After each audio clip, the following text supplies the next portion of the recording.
Hi friends, group 4 exam எழுதின எல்லாருக்குமே ஒரு ஹாப்பியான நியூஸ் என்ன அப்படின்னா, குரூப் 4 வேகன்சிஸ் வந்து இன்க்ரீஸ் பண்ணிட்டாங்க. அது அஃபிஷியலாகவும் டிஎன்பிஎஸ்சியை வெளியிட்டிருக்காங்க. இன்றைக்கி March 21 டிஎன்பிஎஸ்சி வந்து ஒரு நோட்டிஃபிகேஷன் விட்டுருக்காங்க அடென்டம். அதில் வந்து குரூப் 4ஓட டோட்டல் வேகன்சிஸ் எவ்வளோ கொடுத்துருக்காங்க அப்படின்னா 10,117. ஆல்ரெடி சில நாட்களாகவே வந்து சொல்லிட்டு தான் இருந்தாங்க, அன்அஃபிஷியலாகவும் சரி இல்லைனா நியூஸ் பேப்பரில் கூட குரூப் 4ஓட வேகன்சிஸ் வந்து இன்க்ரீஸ் ஆகும், 9,870 சம்திங் அந்த மாதிரிலாம் இன்க்ரீஸ் ஆகும் அப்படின்னு சொல்லிட்டு இருக்காங்க. டிஎன்பிஎஸ்சி இன்றைக்கி அஃபிஷியலாகவே வேகன்சி இன்க்ரீஸ் பண்ணிட்டாங்க. நம்பர் ஆஃப் வேகன்சி வந்து சொல்லியிருக்காங்க. So total number of vacancy 10,117. So இதனால் கண்டிப்பாக கட் ஆஃபுமே குறையும்.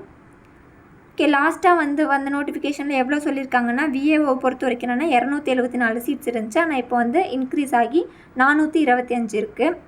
நெக்ஸ்ட் பாருங்கள், ஜூனியர் அசிஸ்டண்ட், நான் செக்யூரிட்டி, பில் கலெக்டர் அதோட வேகன்சி பொறுத்த வரைக்கும் டோட்டலாக 4,952 இருக்குது.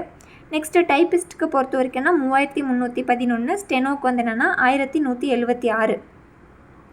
ஸோ இந்த வேகன்சிஸ் வந்து இவ்வளோ தான், 10,117 இருக்குது. இதை விட கூட அதிகரிக்க சான்சஸ் இருக்குது. பார்ப்போம், மார்ச் எண்டுக்குள்ளே ரிசல்ட்டையும் கண்டிப்பாக நமக்கு கிடச்சிரும் அப்படின்ற ஒரு நம்பிக்கையும் இருக்குது. இந்த வீடியோ யூஸ்ஃபுல்லாக இருந்தால் ஷேர் பண்ணுங்கள். Thank you friends.